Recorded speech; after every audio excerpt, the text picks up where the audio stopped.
What's up, Swing Trader Snacks here. We're going to jump in and do our watch list for October 15th. And we're going to start, as we always do, with some market breadth here. A few things I want to point out that I view as important. So yesterday's price action is the first thing.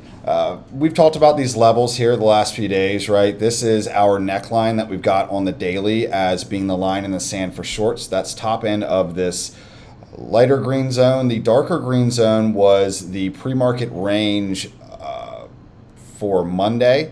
The weekend and pre-market range, which was significant, and we talked about in the last two watch lists. And between these two zones, you know, we're looking for reactions at or around levels and for positioning, things of that sort. So I want to look at the 5 minute, then we're going to go to the daily, and we're going to check out. I've got a pretty good list here, as you'll see as we go through this breadth of why I think we may need to take some triggers. But yeah, look, I want to make notice here of what happened. What can we read here on the 5 minute? So we had Friday's sell-off, and then we gapped up on Monday, okay? And I said that if we do that, then maybe this was in Bootcamp. I can't remember if this was in the watch list or not, but we did a live session for Bootcamp, and I said, hey, this darker gray range is very important today, and I would like to see a close out of it, above it, for the first step towards getting through this neckline. But anyways, if they keep it in range, it's probably going to be a choppy, high-frequency algo day where we just don't take any trades. That's exactly what they did. And then Tuesday, what did they do?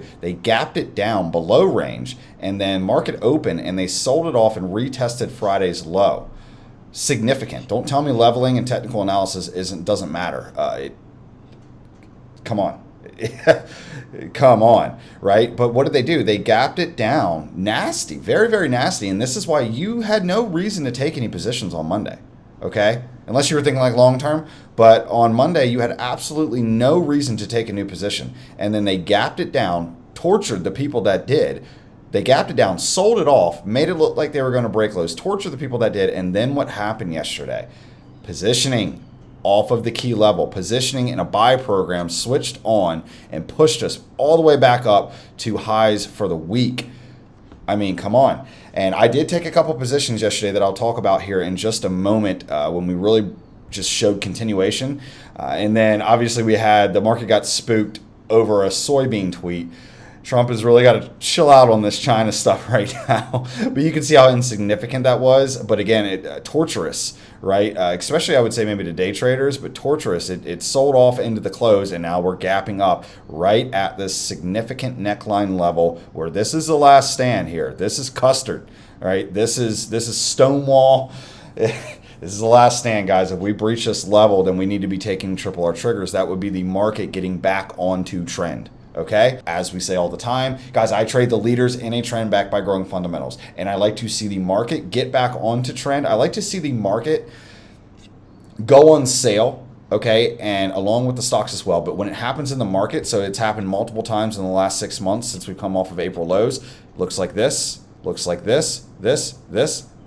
and it's happening again here. When the market goes onto sale and then remounts or resumes trend, it's a sign of positioning, okay? Wall Street viewed it as an opportunity to step into the leaders, and when they do, it pushes the market back onto trend, and then we typically resume trend and push to new highs. That's how the market works. Okay, and when this happens in the indices, we love it because it sets off our entire focus list. It re-triggers everything for triple R setups. For triple R setups, what is that? Okay, so Dash is one that I take very frequently. I've taken it 5 or 6 or more times in the last year, but you look for a retracement reaction at around the level, and a remount of the short term is the trigger. Retracement reaction at around the level, remount of short term is the trigger. Set a 2-to-1, and this hits at over 80% in a trending, in a clean follow through environment market, but it hits at over 70% if the market is in a trend.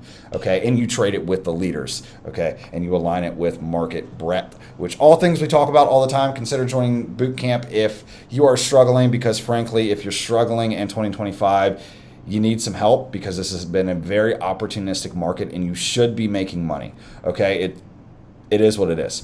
So look, I entered Dash yesterday on yet another triple R trigger. This was on watch list for, frankly, the last week as we look to get going after breaking prior all-time highs, and we then broke the gap up on earnings high again, pulled back, gave us another chance at triple R trigger, which I did enter yesterday, and then Trump decided, as I was asleep, I'm in Thailand, he decided to tweet about soybeans, and that rolled the market into close. But look, we're gapping back up. I think this should be a good trade. I'll live with the results, right? And no matter what.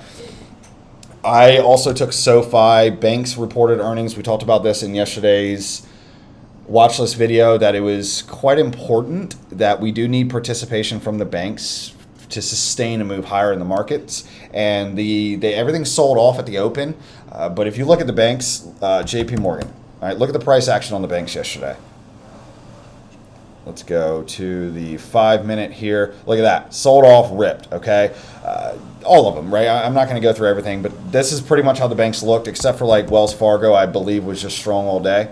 Yeah, okay? So good move out of the banks. More specifically, let's look at XLF. Now, this is a bit more telling, okay? So we said how nasty this looked and that we needed the banks to report good earnings, and it's not always so much about reporting good earnings, it's the reaction. Okay, NVIDIA would be a good example of this recently, is that they had revenue beat guidance, raised guidance, and a like something billion, I think like multi-deca-billion-dollar announcement of a share buyback program, and they sold off a little bit after that. So it's not always about what happens, it's the announcement, the numbers, it's the reaction. Okay, that's what matters most. And then we were talking about how this is nasty looking in XLF, the financials ETF, and how we needed to get back into this range and begin to push towards high end of range and possibly make financials become a leader again. And this was a very good move towards that possibly happening and playing out. And if that happens, I think it will be a major factor in the market making new highs. Okay. Also tech, I would say XLF would be the other one where that same exact scenario should play out. Sorry, XL, what the hell is tech? Yeah, K. Right.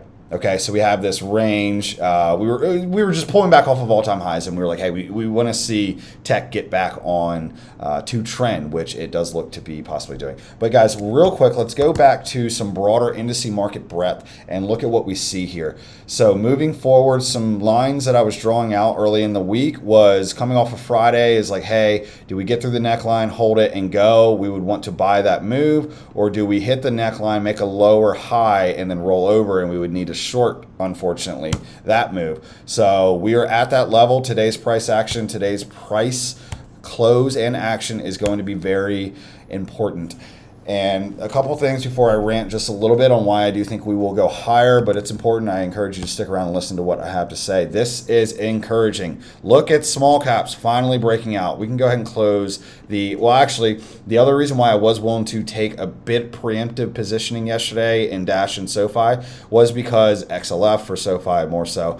But the Dash thing, and Dash is not a small cap, but we noticed positioning in the market. When the market rolled at the open yesterday, look what happened. The market gapped down, rolled, and then ripped. But RSP, the equally weighted, opened. It gapped down, but it opened and ripped. And then same thing here on small caps. It gapped down, but it opened and ripped. And I was saying in chat, and we didn't do a live session, but I do believe I recorded and posted some of my entries. Anyways, I was saying that is positioning, okay? And then we saw on SPY, the final confirmation of it was when we turned on a buy program in SPY and just started ripping. I was like, all right, I got to take some preemptive. And I controlled it with size. I took a half size position on Dash, and then we'll look at SoFi here. I took a quarter size position on SoFi, and I may look to add up to half size on SoFi today, or I'll just let it roll. You know, it is what it is. But look, I took SoFi back over the 9, triple R trigger on the 9. So we get a strong company in a trend backed by growing fundamentals. We get a retracement reaction at around the level, remount, set a 2-to-1. We got it here. Okay, this one you might have gotten, you wouldn't have lost money because you should have moved up to break even, or you would still be in the trade because we have not breached swing low. But I just didn't get into it last week, and I wanted to. And we got another trigger yesterday, so I took it, and there was just a lot of strength in buying out there. And then also we have our IPO cycle, I believe it is, here on SoFi. Yeah, IPO cycle happening as well, so and a cup and handle. really big move could be coming here for SoFi. There's a lot of reason to believe that could happen. So real quick, I just want to say, there's a lot of speculation of the end of the world coming and markets crashing. I just want to say, and look, Trump's being sketchy right now, and we've been saying that we're looking out for this headline-sensitive environment, which we are still in. And I would say that we certainly are still in it, at least until he meets with Xi or Xi in a couple weeks out there in South Korea. And then we also have we have a couple things coming up. We also have the policy update coming at the end of the month. Yeah, so we're still in a headline sensitive environment, right? But also we're getting back onto trend, possibly. Let's let it confirm today. But if we get onto trend, then you got to swing the bat, right? You got to trade the leaders. You just have to, okay? So some things I would like to mention is people are so worried about Trump, but at the end of the day, we are in a midterm election, coming into a midterm election. The odds of Trump crashing the market or allowing it, he's proven he can move the market. I don't give a shit about politics, what you think about who or whatever. I don't care. We're talking about money and positioning here, okay? And I look for opportunities to grow my capital. I have to deal in probabilities. That's what we do in the market. So is Trump going to allow the market to crash? Someone who has shown clear evidence or ability to move the market. It's a fact. He can move the market by a tweet. Is he going to crash the market going into a midterm election season? Probably not. Okay. There's one thing there. Another thing that's happening is Powell just spoke yesterday and said that they're going to start coming off of the QT, qualitative tightening, walking back their stance, right? Loosening their balance book or clearing their balance book. Typically when that happens, it's very bullish, okay? There's another reason we can go higher. Banks just reported fantastic earnings. Another reason why we can go higher. Last quarter, we had double-digit earning growth from over 80% of companies reported double-digit earnings growth. Guys, there's small caps is breaking out of more than 4 year downtrend. And I think beyond that of tracking them against the NASDAQ, they're finally breaking a multi-year downtrend, changing character in that. So speculation is back on in the market. Guys, there's a strong argument we go higher. Rates are coming down. Come on, okay? Stop acting and did anything change structurally in the market? Even though somehow over 1 million people lost everything on Friday. Did anything structurally happen and change in the market? No. We didn't.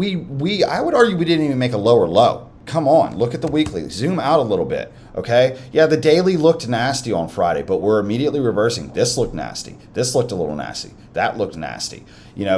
Come on, guys. Look, understand that macro dips and pullbacks are opportunities to spot positioning in the leaders. And that is what 5 of my models are built on. Okay, see if they step in, view it as going on discount, step in, push it back onto trend. Your stop is swing low, and you now have Wall Street behind your back because they did. Come on, retail doesn't push these things back over the 9. Wall Street does, okay? Real money and positioning does. And when it gets back onto trend, you're targeting recent or new highs. Come on, it's how the market works. So guys, a little bit of a rant there, but it's relevant. I'm quite excited for today's price action. Bootcamp guys, we're going live tonight. So you know what time the market opens. I'll put the link here in chat in a few minutes. But all right, let's go into the watch list and SMH. I want to look at semiconductors real quick and see how that is looking. Yeah, if we can get through yesterday's high on semiconductors, then you need to look at that. We're looking to gap up below. Okay, so semiconductors are attractive, and RMBS is the one that I've got my eyeballs on. I just traded a box breakout, one of the 5 models here. It was a bit of a shake and go and box breakout that we took here. Immediately made over 100% on this trade. Left some on the table. But anyways, when you have these big box breakouts, you guys hear me talk about this kind of stuff. I like to trade the first pullback. Okay, I like to trade the first triple R that we get out of it, and that's what we're getting here today, possibly. Hopefully we don't gap up too much on this thing and make make an entry a little more sketchy, but I like where we're at, and I'm probably going to swing the bat here on RMBS. And then if you look at OUST, some similar ones, look at the move here on this yesterday for OUST, AMSC, a couple other American semiconductors. Look at the move here. So RMBS lagging just a bit and gapping up a bit on us. So if this thing rips out of the gate, then we need to be watching intraday for our first pullback on a rip, on a show of strength, or if we have a soft open that goes red to green on today's open price over the 9, I like that a lot. Okay, TEM is another one that I like a lot. I just took this, got 116% on this move on these contracts, and we're pulling right back into structure, back over the 9, guys. It's another triple R trigger. Okay, you get a retracement reaction at around our level, remount of the 9 triple R trigger, and we are also at a significant level of support that we pulled right back into, reacting at or around, and a remount of short-term trend is your trigger. For triple R, your stop would be swing low. And we've got Microsoft looking pretty good here. We had the macro pullback in the market, right? So this is a leader in a trend backed by growing fundamentals, and you look for a retracement reaction at around the level, remount that already gave the 2-to-1 here off of this move. Looks like it's possibly going to give it again here, or it's possibly going to trigger is a better way to put that here. Microsoft is on my radar. ELF is another one that is on my radar for triple R trigger. And we've got the macro situation going on here, giving us another opportunity. Here was the last triple R trigger here that already gave the 2-to-1 on ELF, and it's because of the macro. That is the thing, guys, what you need to notice. That is why this works so well, because these are good companies that Wall Street is positioning into, showing that they can respect structure. Okay, macro pullback right back into the 50, made a higher low. Okay. If they get this back over the 9, that they positioned, they looked at it as going on to sale. So that's what you need to understand, is that don't be afraid of these pullbacks. You wait for them. Okay, stop buying breakouts. You wait for the pullback on the leaders.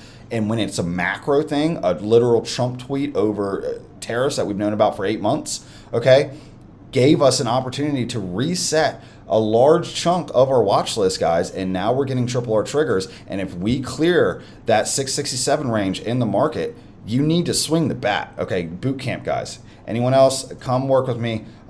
All right, I can help you. If you're struggling, do consider it. Okay, but Bootcamp guys specifically, you know, we've been talking. It's time to swing the frickin' bat if we get over 667 on some of these names here we're talking about today. All right, STX. So I'm a little extra ranty this week, guys, but it's an exciting week, okay? STX, what do you think here, all right? We got a strong company and a trend backed by growing fundamentals, showing an ability to respect structure, and we're getting our first pullback, our first real possible triple R trigger here over the 9. Take it, okay? Swing the bat. If it aligns with the clean market environment, your risk profile, all those things, right? But this is one that you need to consider. Palantir is another one that is looking attractive at all-time highs. And I would say through yesterday would be my trigger here on Palantir. I don't need to be too repetitive. I know this is going to be a bit longer of a video than I like my watch list videos to be, but this is the one I was considering yesterday. I took Dash, but same exact setup, guys. We've been talking about this for a minute. All right, we're cup and handling at highs, and we've been going sideways. Had some shakiness, which I actually do like to see. This is clearly being held up and accumulated. Can't even make a lower low. We're getting a reaction candle off of the 50 and over the 9 here, guys. This is quite attractive. If you'd like to be a little more safe, you could wait for this range to clear on the yellow, but that would require a bit looser of a stop if you choose to do so. Nothing wrong with doing it, though. AMD, this is one that we need to look at on peg play, right? So I typically like my peg plays to be off of an earnings report, but look, the report that came out for them on this day was pretty much an earnings report. So look, this is what we've got here. You guys know in Bootcamp what I like to look for peg play. I like to use a fixed range volume profile and an anchored VWAP, and those are my 2 ways of viewing a point of control, and we're sitting right at it. And if we can get this anchored VWAP to begin, remember that is a requirement. I want this pointing up, okay? The anchored VWAP to begin to slope upward, and if we can get above an upsloped anchored VWAP and this point of control, the highest volume of this new range, you know who's in control. And look at this gap up here. So this is quite attractive to me here for peg play on AMD. And then we've got Dave, another one that I almost took this over SoFi yesterday, but this was on yesterday's watch list. Guys, come on, I'm giving you the fucking juice. All right, I'm just gonna start getting more passionate because it is what it is, man. Like for months now, I've been giving printing money. And I've been showing you guys everything, every single day that I can. Look, I got a freaking 2-month-old. Like, almost every day I'm in here giving you guys triggers. And over 70 plus, maybe even 80, if I go back and really dig in, most of them, if trigger, are working, okay? Printing, and, you know, I use options for leverage, so printing means like 60 to 200% gains on these moves.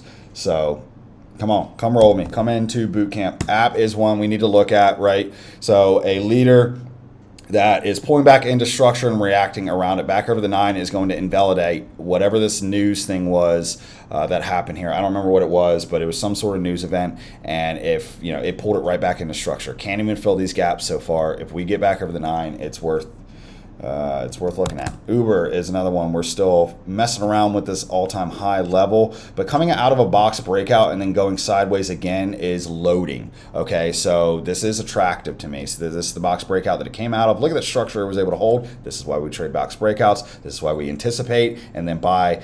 We anticipate, we get a position going into it, quarter size, let it break out, pull back, retest, go to full size on that. Boom. Like, it's already almost put in the box side. Like, come on, printing money.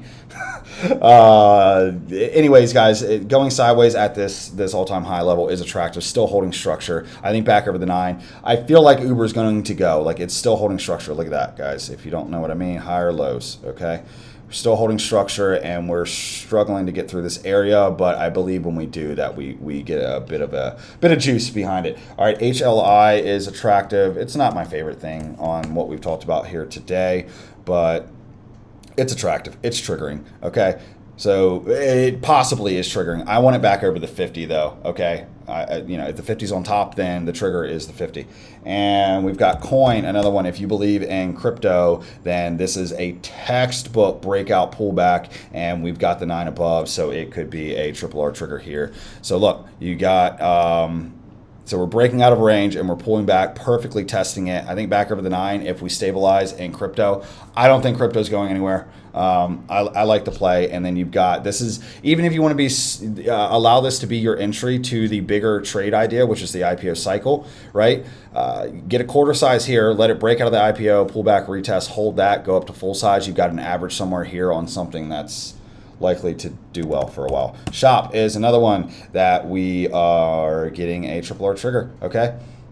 Getting a triple R trigger. We just had a shake and go trigger back here that worked, and we are getting a triple R trigger, right? We're getting a macro pullback that pulled us into levels, held structure, okay? Like this, guys, this is getting bought up, okay? When this goes on sale here, it gets bought up. When this goes on sale here, it gets bought up. This is positioning, and it's likely to go higher, okay? And if we get back over this range and over the 9, they align with each other. Dude, this is beautiful. This is beautiful. If shop triggers and the market also does show some legs over that 667 area, that's enough. Well, I'll show you one more here in just a second. But yeah, if we can get some legs in the market, and these things that I just showed you here today triggered, more of them are going to work than not, period, okay?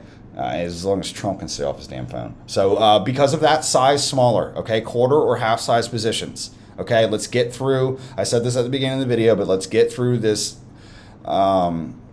headline sensitive environment. It's where we are, okay? And also we're in October, seasonally it's a volatile month. It just is, okay? So size smaller, but you got to swing the bat, okay? When Brett is telling us to swing, you swing the bat. Last one I want to look at here is one that I'm considering long-term positioning into, DBRG.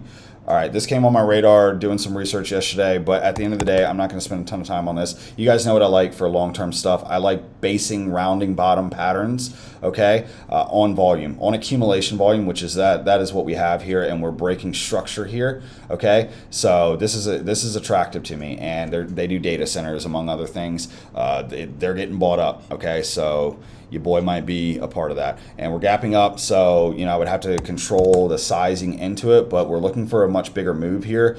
So you can get a quarter here, let it do its thing, and I'm probably going to do shares. I did take a look at the contracts for this. They were slightly not so advantageous over just getting shares, right? The implied volatility is currently high, so the contracts are expensive. So you may as well just get shares and then have a bit more flexibility in that you don't have an expiry, and you can be a little bit more flexible with possibly averaging down. I don't average down on contracts, only on shares, and I prefer to average up on both.